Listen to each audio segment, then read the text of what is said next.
नमस्कार। यो हो समाचारमा स्वागत छ। म अपेक्षा तिमिल सेना। म दिपेश किमिरे। सुरुमा अहिलेसम्मका मुख्य समाचार।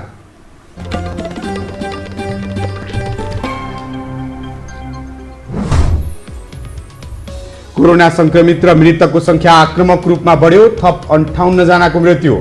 8659 जनामा संक्रमण पुष्टि। जथाभावी शुल्क लिने निजी अस्पताललाई कारबाही गर्ने सरकारको चेतावनी। बुढा नीलकण्ठमा देउवा र ओली बीच भेटवार्ता। ओलीलाई सहयोग गर्न नसक्ने कांग्रेसको जवाब। महामारी नियन्त्रणमा गम्भीर बन्न सरकारको ध्यान आकर्षण। वैशाख 27 गते बस्ने संसदको विशेष अधिवेशनका लागि दलहरूबीच गठबन्धनको प्रयास जारी। विपक्षी दलहरूबीच सहमति भएपछि ओली थप तनावमा। कोरोनाले भयावह रूप लिएपछि मानसिक रोगीहरू बढे। दीर्घरोगी संक्रमणको थप जोखिममा। अत्यावश्यक औषधिको अभाव र कालोबजारी हुने बारे सचेत रहन विज्ञको सुझाव। भारतको पश्चिम बंगाल राज्यको मुख्यमन्त्रीमा नियुक्त ममता बेनर्जीले लिइन् शपथ। निर्वाचन हारेकाले संविधान बमोजिम 6 महिनाभित्र विधानसभाको सदस्य हुनुपर्ने।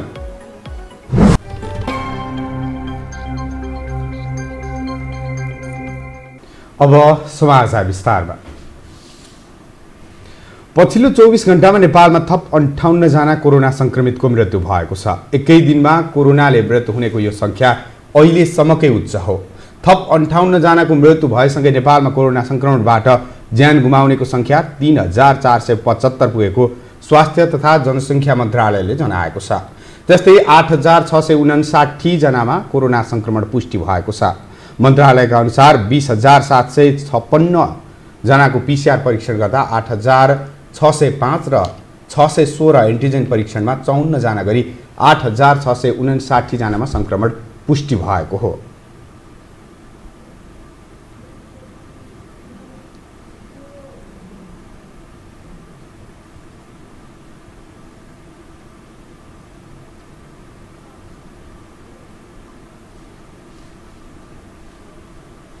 यो नेपालमा एक दिनमा भेटिएको अहिलेसम्मकै सबैभन्दा धेरै संक्रमित संख्या हो।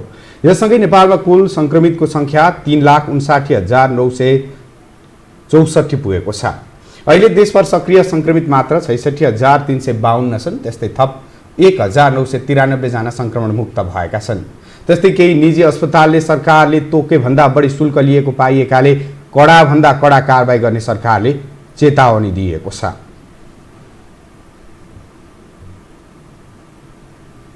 प्रधानमन्त्री केपी शर्मा ओलीले सोमबार देशवासीका नाममा सम्बोधन गर्दै नागरिकको जीवन रक्षा सरकारको दायित्व भएको बताए। तर सरकारकै हेलचेक्राइले नागरिक अकालमै मर्न बाध्य छन्। यस्तै एक अप्रिय घटना नवलपरासी पूर्वमा घटेको छ। एक रिपोर्ट। दृश्य निकै दर्दनाक र अप्रिय छ। केही व्यक्तिले काठको मुडो उठाए जसरी एक व्यक्तिलाई उठाउँछन् र ट्र्याक्टरको ट्रलीमा घिसार्दै राख्छन्। अचेत अवस्थामा रहेका व्यक्तिको टाउको फलामको ट्रलीमा जोडले ठोक्किन्छ। वरिपरि रहेका मानिसहरू नै झसङ्ग हुन्छन् र यो अवस्था देखेर नेताहरूलाई धुत्कारछन्। हजुर, यस्तो दृश्य पनि देख्नु पर्ने भनेपछि लाजको मर्दलाई लाजको यो नेताहरू भनेको लाजको शरम। यस्तो देखेपछि कुन चाहिँ मान्छेलाई गाली गर्नु मन लाग्दैन नेताहरू देखेर। नवलपरासी पूर्व देवचुलीका एक 68 वर्षीय वृद्धको 81 स्वास्थ्यमा समस्या देखा परेपछि आफन्तले एम्बुलेन्सको खोजी गरे। तर केहीले बाहिर भएको बहाना निकाले भने केहीले कोरोना संक्रमित भन्दै बोक्न नमानेपछि उनलाई फोहोर बोक्ने ट्र्याक्टरकै ट्रलीमा राखेर लगियो। तर विडम्बना, अस्पताल पुग्न नपाउँदै उनको मृत्यु भयो। वैशाख 20 गते गरिएको परीक्षणमा कोरोना संक्रमण देखिएपछि उनी होम आइसोलेसनमा बसेका थिए। तर सोमबार श्वास फेर्नै मुस्किल भएपछि घरबाट 500 मिटर परको दुमकौली अस्पतालमा पुर्याउन आफन्तीले हर सम्भव प्रयास गरे। तर एम्बुलेन्सको जोहो हुन सकेन। नगरपालिका भित्र 8वटा एम्बुलेन्स छन्, तर यी संक्रमितका लागि कुनै एम्बुलेन्स काममा आएनन्। घटनापछि आक्रोशित स्थानीयले अहिले नगरपालिकाका मेयर र उपमेयरलाई गाडी चढ्नै रोक लगाइदिएका छन् भने कार्यकक्षमा तालाबन्दी गरिदिएका छन्। अत्यावश्यक परेको अवस्थामा मेयर पूर्ण कुमार श्रेष्ठ अथवा उपमेयरकै गाडीमा राखेर उनलाई अस्पतालसम्म पुर्याउन सकिन्थ्यो। तर राजा छोटे राजाको ठाँटमा रहेका उनीहरूको ध्यान त्यसतर्फ त थिँदै थिएन। कोभिडका बिरामीका लागि सामान्य व्यवस्थापन गर्न नसक्दा नागरिक अकालमा मरिरहेका छन्। अवस्था यस्तो भए पनि जनप्रतिनिधिहरू कोभिडको लडाइँमा कुनै कसुर बाँकी नराख्ने भन्दै काम भइरहेको बताउँछन्। साबिक गाविसमा अब समुदायमा परिचालन गर्ने गरी 12 जना र हस्पिटलको लागि डाक्टरहरू हाम्रो जुन पिएचसी को लागि नगर स्तरीय हस्पिटल भर्खर बन्दैछ, त्यहाँ हाम्रो 1505वटा बेड राखेर हामीले पुरानो हस्पिटल बनाएका छौँ। त्यसको लागि हामीले अहिले 4 जना डाक्टरहरूको लागि एकदमै तयारी अवस्थामा राखेका छौँ। कोभिडकै बढ्दो संक्रमणका बीच सोमबार प्रधानमन्त्री केपी शर्मा ओलीले देशवासीका नाममा सम्बोधन गर्दै भनेका थिए, नागरिकको जीवन रक्षा नै सरकारको प्रमुख दायित्व हो। तर सरकारकै प्रतिनिधिहरू दायित्वबाट पन्छिएर नागरिक मर्दा उनको बोली अभिशाप बन्न पुगेको छ। कुनै पनि नागरिक स्वास्थ्य सुविधाबाट वञ्चित हुनु नपरोस् र महामारीका कारण कसैले जीवन गुमाउनु नपरोस् भन्नेमा सरकार संवेदनशील छ। नागरिकको जीवन रक्षा यस सरकारको पहिलो दायित्व हो भन्नेमा म पुनः जोड दिन चाहन्छु। त्यसैले महामारीको दोस्रो लहरको रोकथाम र नियन्त्रणका लागि सरकारका सबै संयन्त्र परिचालन। देशभरका प्रत्येक गाउँपालिका र नगरपालिकामा मेयर र उपमेयरहरू महँगा गाडी चढ्छन्। सङ्कटका बेला तिनै गाडीहरूलाई एम्बुलेन्सका रूपमा प्रयोग गर्न सकिन्छ। तर कठै त्यसतर्फ कसको ध्यान जानु? राजनैतिक सभा समारोह हुँदा गाडीका गाडी मानिसहरू ओसार पोसार गर्ने राजनैतिक दल र तिनका नेताहरू पनि सङ्कटका बेला रमिते मात्रै बनेका छन्। यो हो टेलिभिजनका लागि क्यामेरामा सञ्जय घिमिरेका साथमा सन्तोष बेके थापा, काठमाडौँ। प्रधानमन्त्री केपी शर्मा ओली र नेपाली काङ्ग्रेसका सभापति शेरबहादुर देउवा बीच बुढा लीलकण्ठमा भेटवार्ता भएको छ। देउवा निवास बुढा लीलकण्ठमा आज भएको छलफलमा ओलीले विश्वासको मत दिन देउवालाई आग्रह गर्नुभएको थियो। तर ओलीको प्रस्तावलाई सभापति देउवाले अस्वीकार गर्नुभएको छ। ओली पक्षसँग सत्ता सहकार्यको कुनै सम्भावना नभएको काङ्ग्रेस सहमहामन्त्री प्रकाश शरण महतले जानकारी दिनुभयो। देखिया छ, त्यसले गर्दा चाहिँ सत्ता साझेदारी गर्ने अवस्था अहिलेलाई या समर्थन गर्ने तपाईँलाई चाहिँ विश्वासको मत हामीले चाहिँ दिने अवस्था छैन। तर लोकतान्त्रिक संस्था र लोकतान्त्रिक मूल्य र मान्यता प्रति तपाईँहरू व्यावहारिक रूपमा चाहिँ आउने कुरामा प्रतिबद्ध हुनु, जसरी प्रधानमन्त्रीले भनिरहनु भएको छ, त्यो हो भने त्यो व्यवहारमा देखिनु पर्यो। ती विषयहरूमा चाहिँ हामी चाहिँ सहकार्य गर्नु। सत्ता साझेदारीको कुरा, सत्ता सहकार्यको कुरा चाहिँ अहिले चाहिँ यो हाम्रो हामीले त्यो गर्ने अवस्था छैन। त्यस्तै काङ्ग्रेसले कोभिड नियन्त्रणमा सरकारलाई गम्भीर बन्न पनि अनुरोध गरेको छ। ओली र देउवा बीचको छलफलमा एमालेका तर्फबाट महासचिव ईश्वर पोखरेल र संसदीय दलका उपनेता सुभाष नेङमाङ, गृहमन्त्री रामबहादुर थापा बादल, अर्थमन्त्री विष्णु प्रसाद पौडेल, प्रधानमन्त्रीका प्रमुख राजनीतिक सल्लाहकार विष्णु रिमाल सहभागी थिए। त्यस्तै काङ्ग्रेसका तर्फबाट वरिष्ठ नेता रामचन्द्र पौडेल, उपसभापति विमलेन्द्र निधि, महामन्त्रीद्वय शशाङ्क कोइराला, पूर्णबहादुर खड्का, सहमहामन्त्री प्रकाश शरण महत, नेता कृष्णप्रसाद सिटौलाको सहभागिता रहेको थियो। प्रधानमन्त्री केपी शर्मा ओलीले आफूमाथि प्रतिनिधि सभाको विश्वास छ भन्ने परीक्षण गर्न वैशाख 27 मा विश्वासको मत माग्दैछन्। तर विपक्षीहरूले भने प्रधानमन्त्री विरुद्ध अविश्वासको प्रस्ताव ल्याउने तयारी गरिरहेका छन्, जसका लागि विपक्षी दलहरूसहित सत्तारूढ एमालेकै माधव नेपाल पक्ष गृह कार्यमा छ। एक रिपोर्ट। वैशाख 27 मा प्रधानमन्त्री केपी शर्मा ओलीले विश्वासको मत माग्ने निर्णयबाट विपक्षी जति झस्किएका छन्, उत्तिकै अलमल र तरङ्गित सत्तारूढ एमालेकै माधव नेपाल पक्ष पनि छ। आफूलाई सिद्ध्याउने पार्टी अध्यक्ष तथा प्रधानमन्त्री केपी शर्मा ओलीको कदमलाई लिएर कुनै पनि हालतमा सहयोग नगर्ने अडानमा रहेको माधव नेपाल पक्ष विपक्षीहरूसँग गोप्य छलफल र रणनीति बनाइरहेको छ। वरिष्ठ नेता माधव कुमार नेपालले विपक्षी मोर्चाका कमान्डर तथा माओवादी केन्द्रका अध्यक्ष पुष्पकमल दाहाल प्रचण्ड र जसपाका अध्यक्ष उपेन्द्र यादव लगायतसँग आन्तरिक गृह कार्य चलाइरहेका छन्। ओलीलाई विश्वासको मत दिएपछि कारबाही भोग्नुभन्दा पहिल्यै राजीनामा दिने तयारी यो पक्षको छ। तर प्रधानमन्त्री ओलीले त्यसअघि नै फागुन 28 को निर्णय सच्याएर पार्टीलाई 2075 जेठ 3 कै अवस्थामा फर्काए दुर्घटना हुनबाट रोक्न सकिने माधव नेपाल पक्षको दाबी छ। म अध्यक्ष हो, अरू तिमी सबै मैले जे भन्छु त्यही हो भन्ने बाटोमा जाने हो, वा अध्यक्ष एक कदम पछाडि हटेर यो एमालेको आन्तरिक जीवनलाई एकताबद्ध गरेर सिङ्गो एमालेका 121 सांसदलाई साथमा लिएर 27 गते सदनमा हाम्रो प्रधानमन्त्री उपस्थित हुने परिस्थिति बनाउनुहोस्। त्यसले समाजवादको लक्ष्यलाई फेरि पनि यो चाहिँ के छ भन्दाखेरि मार्क्सवादी आन्दोलनको रक्षालाई योगदान पुर्याउँछ। माधव नेपाल पक्षले प्रधानमन्त्री ओलीलाई विश्वासको मत दिए एमाले विवाद समाधान उन्मुख हुने देखिन्छ।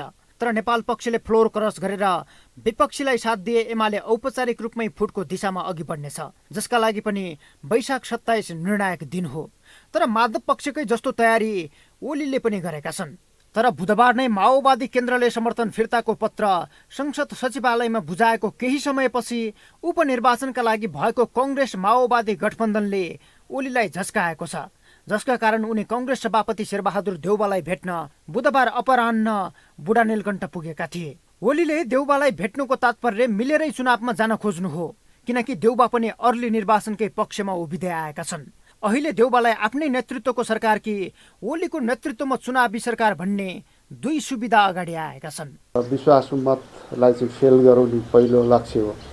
त्यो फेल भएपछि त अर्को बाटो खुलिहाल्छ नि। त्यसैले पहिला केन्द्रित हुने यो चाहिँ जुन चाहिँ विश्वासको मत लिने कुरा आएको छ त्यसलाई चाहिँ असफल बनाउने पहिलो लक्ष्य हो। त्यसपछि असफल बनाइसकेपछि त फेरि वैकल्पिक सरकार बनाउनुको लागि सहयोग जुटाउने त्यो त छँदै। अल्पमतमा पर्ने थाहा हुँदाहुँदै पनि विश्वासको मत माग्न संसद छिर्न लागेका ओलीको कदमले विपक्षीलाई सशङ्कित पनि बनाएको छ, किनकि विश्वासको मत संसदको नियमित अधिवेशन मार्फत पनि माग्न सकिन्थ्यो। तर ओलीले नियमित अधिवेशन नबोलाएर विशेष अधिवेशन आह्वान गरेका छन्। प्रधानमन्त्री ओलीले बजेट र आफ्नो योजनामा रहेको आगामी चुनावलाई केन्द्रित गर्दै विश्वासको मत लिन संसदमा जाने निधो गरेका हुन्। ओलीले आफूले विश्वासको मत नपाए विपक्षीहरूको गठबन्धन पनि बन्न नदिने विकल्पका साथ अघि बढेका छन्। आफ्नो पक्षमा बहुमत आउने देखिएन भने अहिले देउवाजीको नेतृत्वको सरकारको वैकल्पिक सरकार प्रस्तावना गर्नुभयो, त्यसलाई पनि बहुमत आउन नदिने भनेपछि यो जुन संविधानको धारा 76मा यो जुन कुन अवस्थामा मध्यावधिमा जान सकिन्छ भन्ने एउटा प्रावधान छ। अब कुनै सरकारै बन्न नसक्ने अवस्था आयो भने त मध्यावधिमा त स्वतः गइने भयो। ओलीलाई सत्ताच्युत गर्न हर सम्भव उपाय अपनाउन तयार भएका विपक्षी दलहरूले ओलीले चाल्न सक्ने सम्भावित कदमलाई रोक्न अविश्वासको प्रस्ताव सबैभन्दा बलियो हतियार हुने ठानेका छन्। तर कङ्ग्रेस, माओवादी र जसपाको सिङ्गो टिम नमिली अविश्वासको प्रस्ताव पास हुन सक्दैन। यता ओलीलाई जसपाको महन्त ठाकुर समूहले साथ दिए पनि आफ्नै पार्टीको माधव पक्षले साथ नदिए पद जाने अवस्था हुनेछ। त्यसैले गोलचक्करमा फसेको संसदीय अङ्कगणितलाई चिर्न पनि वैशाख 27 निर्णायक रहनेछ। यो हो टेलिभिजनका लागि क्यामेरामा सञ्जय घिमिरेका साथमा सन्तोष बिके थापा, काठमाडौँ। अब बाँकी समाचार। राष्ट्रिय सभाको उपनिर्वाचनमा विपक्षी दलहरूबीच गठबन्धन गर्ने सहमति भएको छ। नेपाली काङ्ग्रेस, माओवादी केन्द्र, नेकपा एमालेको माधव कुमार नेपाल समूह र जनता समाजवादी पार्टी जसपाको उपेन्द्र यादव पक्षबीच संयुक्त गठबन्धन गर्ने सहमति भएको हो। उनीहरूले साझा उम्मेद्वारका रूपमा डाक्टर खिमलाल देवकोटालाई अघि सार्ने भएका छन्। काङ्ग्रेस सभापति शेरबहादुर देउवा, माओवादी केन्द्रका अध्यक्ष पुष्पकमल दाहाल प्रचण्ड, एमाले नेता माधव नेपाल र जसपा अध्यक्ष यादव बीच आज भएको छुट्टा छुट्टै वार्तामा राष्ट्रिय सभासँगै ओली विरुद्ध अविश्वासको प्रस्ताव लैजाने बारे पनि सहमति भएको बुझिएको छ। नेकपा माओवादी केन्द्रले वर्तमान सरकारलाई दिएको समर्थन फिर्ता लिएको छ। माओवादी केन्द्रले आज सरकारलाई दिएको समर्थन फिर्ता लिएको बारे संघीय संसद सचिवालयलाई जानकारी गराएको हो। प्रधानमन्त्री केपी शर्मा ओलीले आगामी 27 गते प्रतिनिधि सभाबाट विश्वासको मत लिन लागेपछि माओवादी केन्द्रले सरकारलाई दिएको समर्थन फिर्ता लिने निर्णय गरेको हो। सो निर्णयलाई माओवादी केन्द्रका संसदीय दलका प्रमुख सचेतक देव गुरुङले संघीय संसद प्रतिनिधि सभाका सचिव गोपालनाथ योगीलाई बुझाउनु भएको छ। यी सबै कारणले गर्दाखेरि उहाँकै सरकार निरन्तरतामा रहिरहँदाखेरिको अवस्थामा यो राष्ट्रियता र लोकतन्त्र र यो जनजीविका लगायतका सबै मुद्दाहरूमा, सबै इस्युहरूमा गम्भीर खतरा पर्दै गएर प्रकारान्तर रूपले राष्ट्रिय स्वाधीनताकै मुद्दा गम्भीर खतरामा पर्दै गइरहेको हुनाले चाहिँ हामीले यो समर्थन फिर्ता गर्नुपर्छ भनेर चाहिँ आजको मितिदेखि लागू गर्ने गरिकन समर्थन फिर्ता गरेका हौँ। प्रमुख सचेतक गुरुङले प्रधानमन्त्रीका एकपछि अर्को संविधान प्रतिकूलका कदमहरूले राष्ट्रिय स्वाधीनताकै मुद्दा गम्भीर खतरामा पर्दै गएकाले समर्थन फिर्ता लिएको बताउनुभयो।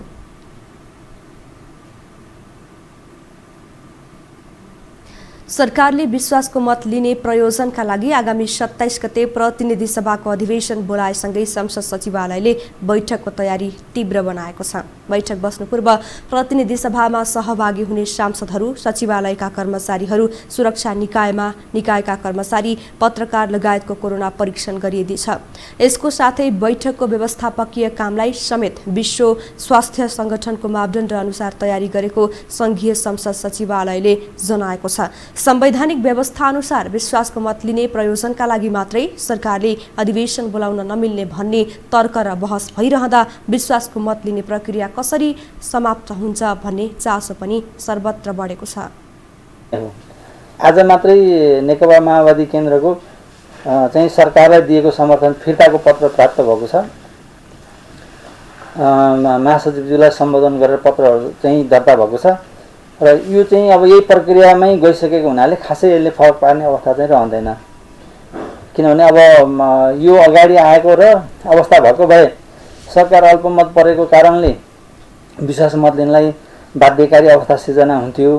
अब प्रधानमन्त्रीज्यूले विश्वास मत लिने आफ्नो प्रस्ताव अगाडि बढाइसक्नु भएको हुनाले अब त्यही 27 गतेको जुन कार्यक्रमबाट यो चाहिँ छिनोफानो हुने अवस्था बन्छ।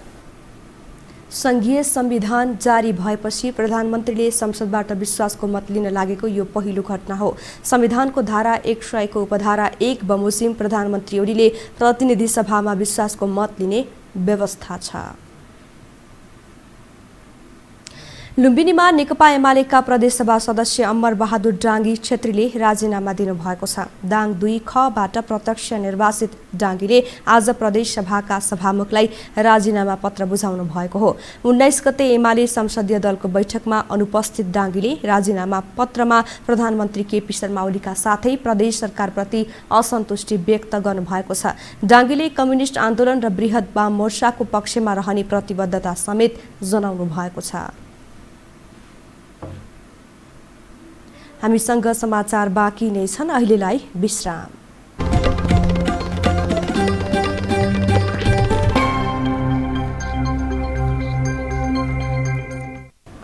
विश्रामपछि स्वागत छ। अब बाँकी समाचार।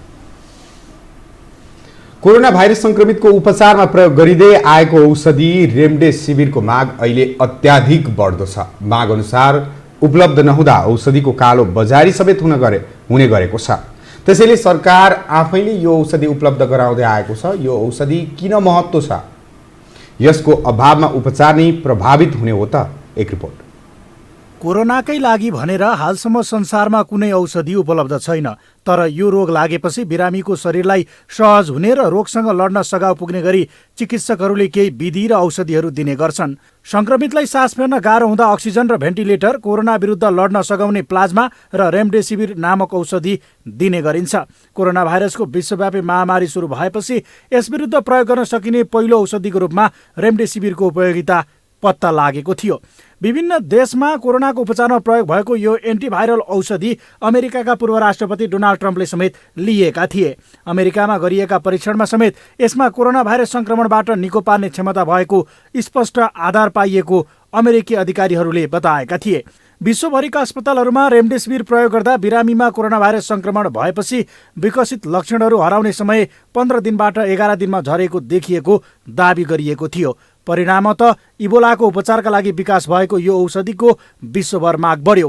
फलत यसको कालोबजारी यति बढ्यो कि त्यसलाई रोक्न निजी क्षेत्रलाई यसको बिक्री वितरणमा रोक लगाइयो। गभर्मेन्टले चाहिँ हाम्रो बाहिर फार्मेसीलाई चाहिँ बेच्न दिएको छैन होइन। हस्पिटलभित्र फार्मेसी र सरकारी अस्पतालको फार्मेसीहरूलाई मात्रै दिएको छ होइन। र होलसेलहरू आफैले दिनुहुन्छ, पेसेन्टहरू जानुभयो भने बाहिर चाहिँ बेच्न दिएको छैन। भाइरसलाई बढ्न चाहिने एन्जाइमलाई निष्क्रिय बनाउने यो औषधि कुनै खोप नभएर एन्टिभाइरल औषधि हो। कोरोनाका गम्भीर बिरामीलाई दिँदा केहीमा राम्रो नतिजा देखिएपछि यसको प्रयोग बढ्दो छ। तर विश्व स्वास्थ्य सङ्गठनले भने रेमडेसिभिरलाई मान्यता दिएको छैन। स्वास्थ्य मन्त्रालयले समेत यो औषधि कोरोनाको अचुक औषधि नभएको भन्दै चिकित्सकको सल्लाहमा औषधिको तर्कसङ्गत प्रयोग गर्न आग्रह गरेको छ भने चिकित्सकहरू समेत रेमडेसिभिर कोरोना उपचारमा मुख्य औषधि नभएको बताउँछन्। निमोनियासँगै कोरोना देखिएकाहरूको उपचारमा प्रयोग भइरहेको यो औषधि बिरामीका लागि कति लाभदायक हुन्छ भन्ने अझै प्रमाणित नभएको चिकित्सकहरूको भनाइ छ। त्यति धेरै यसको बारेमा हामी चिन्तित हुनुपर्ने अवस्था चाहिँ होइन। मैले भने पहिलो 7 देखि 10 दिनमा यसको प्रयोग गर्नाले भाइरेमिया अलिकति कम हुने अध्ययन अनुसन्धानले देखाएको कुराहरू हो र त्यसैको आधारमा केही चिकित्सक साथीहरूले कुनै संस्थाले यसको प्रयोग गर्छ र हामीले पनि कहिलेकाहीँ त्यो आवश्यकता अनुसार प्रयोग गर्न सक्छौँ। तर यही भएन भने उपचारै नहुने भन्ने कुरा चाहिँ होइन। कोरोनाका गम्भीर बिरामीको ज्यान जोगाइरहेको कतिपयको दाबीकै कारण रेमडेसिभिरको माग उच्च छ। गत हप्ता नेपालमा समेत अभाव देखिएको यो औषधि अहिले बङ्गलादेशबाट आयात भएपछि केही सहज भए पनि भारत लगायतका देशमा समेत उच्च माग रहेकोले फेरि अभाव हुन सक्ने देखिन्छ। तर चिकित्सकहरू भने अक्सिजन र कोरोना उपचारमा प्रयोग हुने अन्य औषधिको अभाव नभएकोले रेमडेसिभिर नपाउँदैमा आत्तिन नपर्ने सुझाव दिन्छन्। यो हो टेलिभिजनका लागि क्यामेरामा सञ्जय घिमिरेका साथमा कुलचन्द्र विष्ट, काठमाडौँ।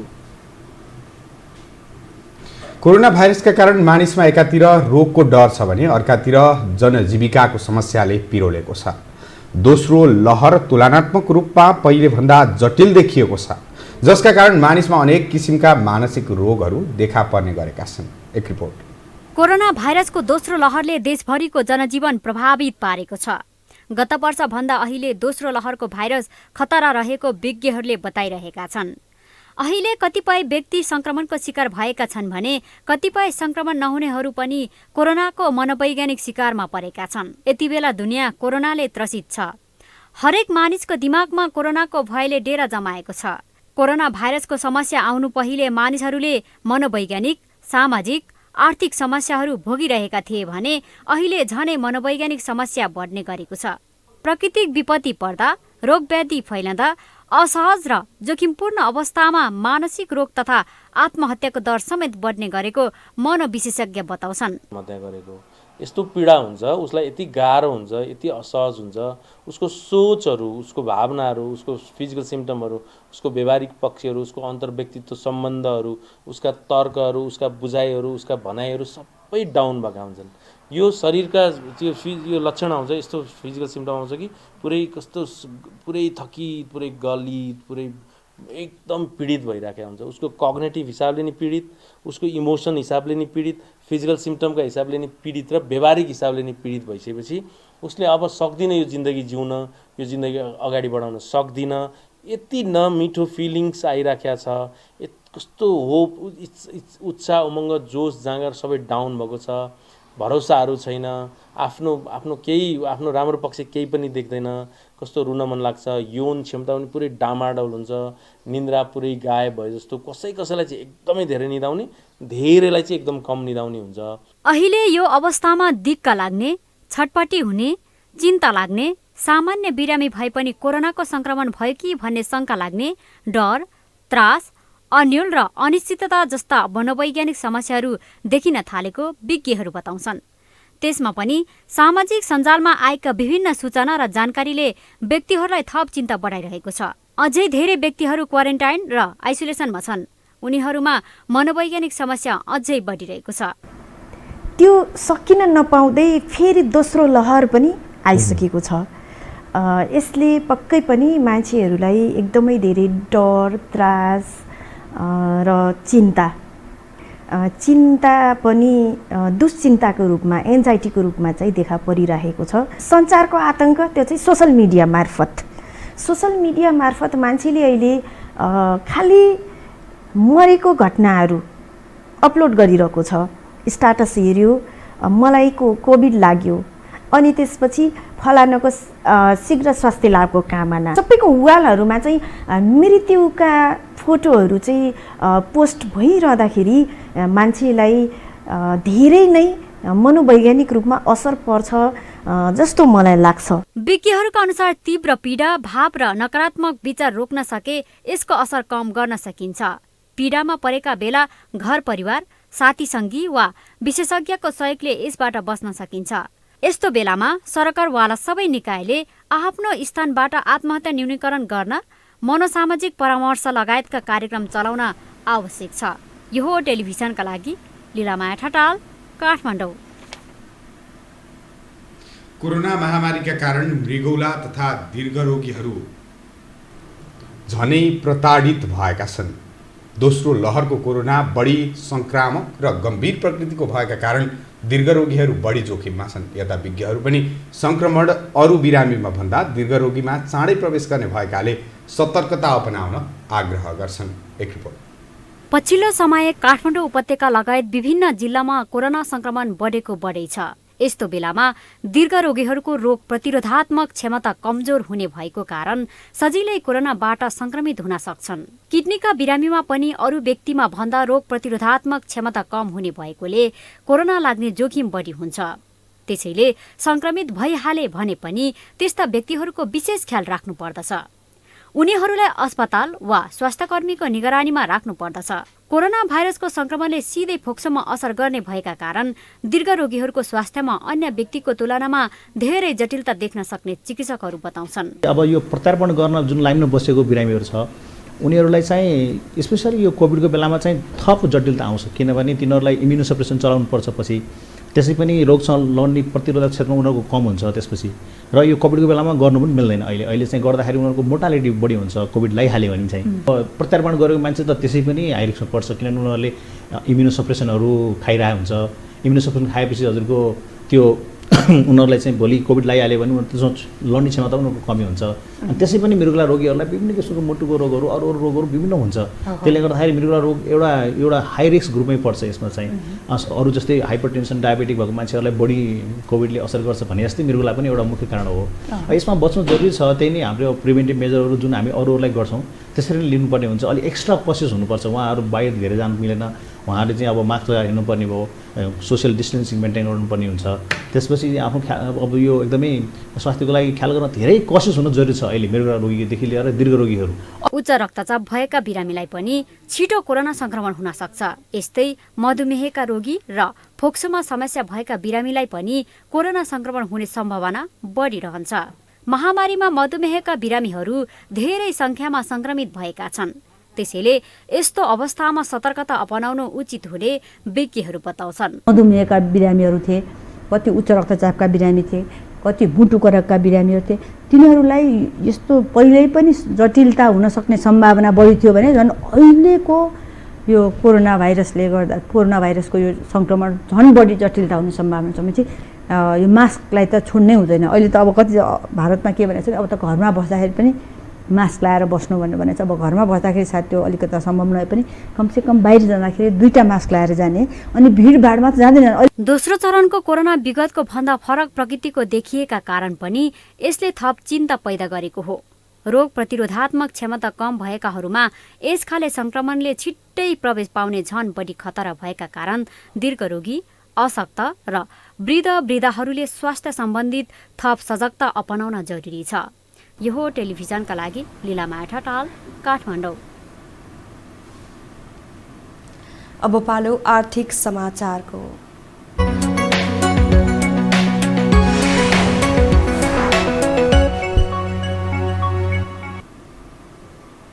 साताको चौथो कारोबार दिन आज नेपाली शेयर बजारमा सामान्य गिरावट आएको छ। बजार परिसूचक नेप्से 5.09 अङ्कले ओह्रालो लाग्दा 2649.60 अङ्कमा बन्द भएको छ। बजार परिसूचकमा सामान्य गिरावट हुँदा कारोबार रकम 6 अर्ब नाघेको छ।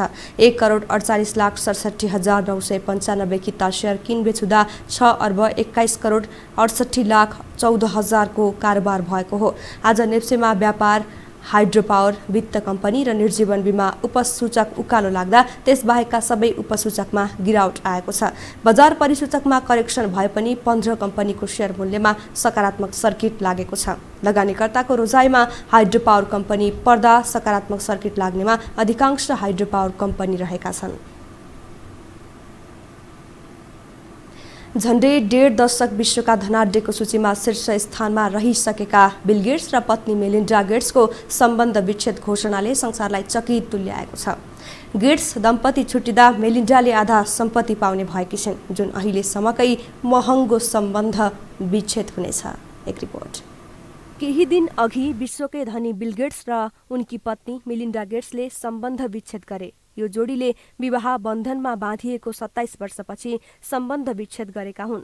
तर विश्वका धनी बिल गेट्सको सम्पत्तिलाई लिएर यति बेला चर्चा हुन थालेको छ। सम्बन्ध विच्छेदका लागि मेलिन्डाले वाशिंटन स्थित किङ काउन्टी उच्च अदालतमा दायर गरेको निवेदनमा पतिको सम्पत्तिको आधा हिस्सा माग गरिएको छ। यो मागमा अदालतले मेलिन्डाको पक्षमा फैसला गर्यो भने यिनी विश्वकै दोस्रो धनी महिला बन्ने छिन्। उनले बिल गेट्सको कुल सम्पत्ति $146 बिलियन को आधा $73 बिलियन पाउने छिन्। विश्वको सबैभन्दा धनी महिला फ्रेन्कोइस बेटेनकोर्ट मायर्सको सम्पत्ति $83 बिलियन रहेको छ।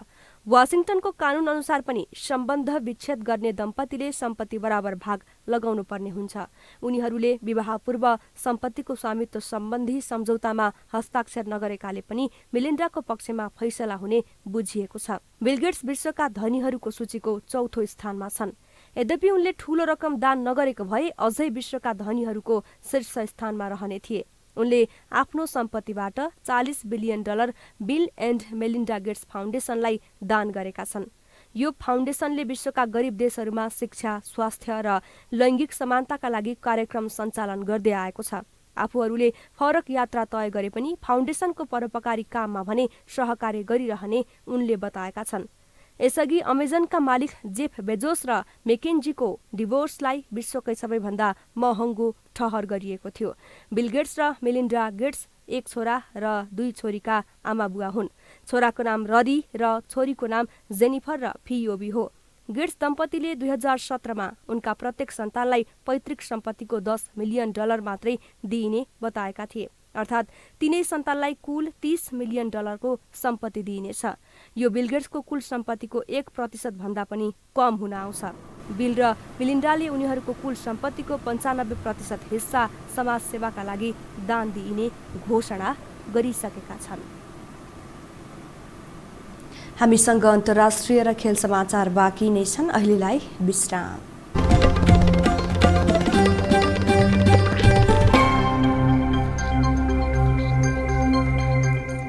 विश्रामपछि स्वागत छ। अब पालो अन्तर्राष्ट्रिय समाचारको।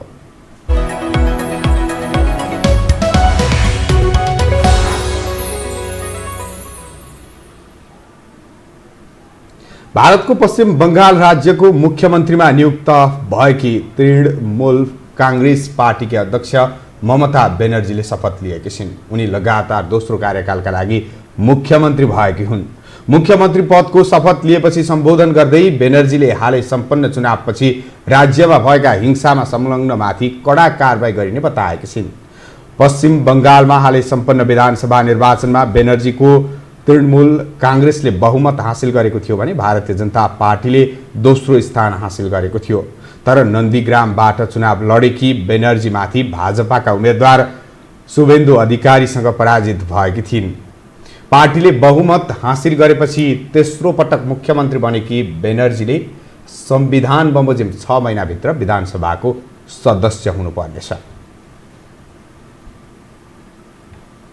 इजरायलका प्रधानमन्त्री बेन्जामिन नेतन्याहु नयाँ गठबन्धन सरकार निर्माणमा असफल भएका छन्। नयाँ गठबन्धन सरकार निर्माणका लागि प्रधानमन्त्री नेतन्याहुलाई समय सीमा तोकिए पनि यस अवधिमा उनले गठबन्धन निर्माण गर्न सकेनन्।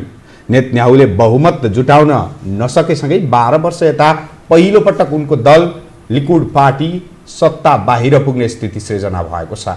गत मार्च 23 यता प्रधानमन्त्री नेतन्याहुले संसदमा बहुमत हासिल गर्न सङ्घर्ष गरिरहेका छन्। अब खेलकुद समाचार।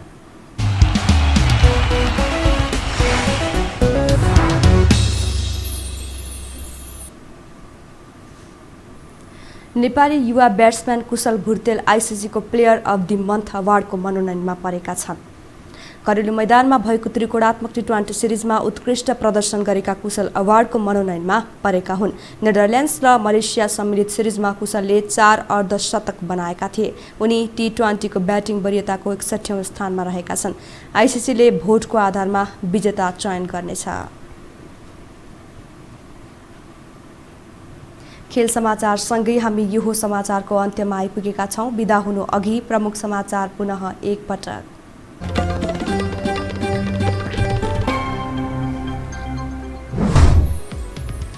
कोरोना संक्रमित र मृतकको संख्या आक्रामक रूपमा बढ्यो। थप 58 जनाको मृत्यु, 8659 जनामा संक्रमण पुष्टि। जथाभावी शुल्क लिने निजी अस्पताललाई कारबाही गर्ने सरकारको चेतावनी। बुढा लीलकण्ठमा देउवा र ओली बीच भेटवार्ता, ओलीलाई सहयोग गर्न नसक्ने कांग्रेसको जवाब। महामारी नियन्त्रणमा गम्भीर बन्न सरकारको ध्यान आकर्षण।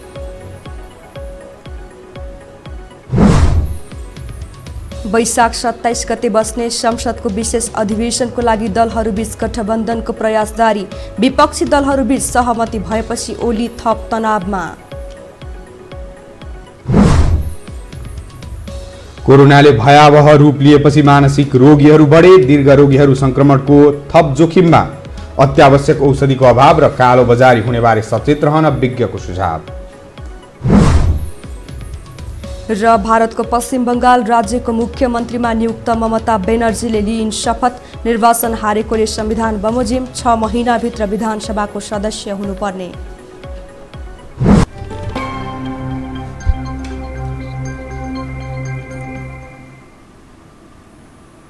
अवस्था यो समाचार सकियो। समाचार बुलेटिनका साथै यो टेलिभिजनका सम्पूर्ण कार्यक्रम यो टेलिभिजन.com, यो खबर.com, युट्युब र फेसबुकमा पनि पढ्न र हेर्न सक्नुहुनेछ। मोबाइलमा यो टिभी एप डाउनलोड गरी हामीलाई प्रत्यक्ष हेर्न सक्नुहुनेछ। तथ्यसहितको निष्पक्ष समाचारका लागि यो टेलिभिजन हेर्दै गर्नुहोला। नमस्कार।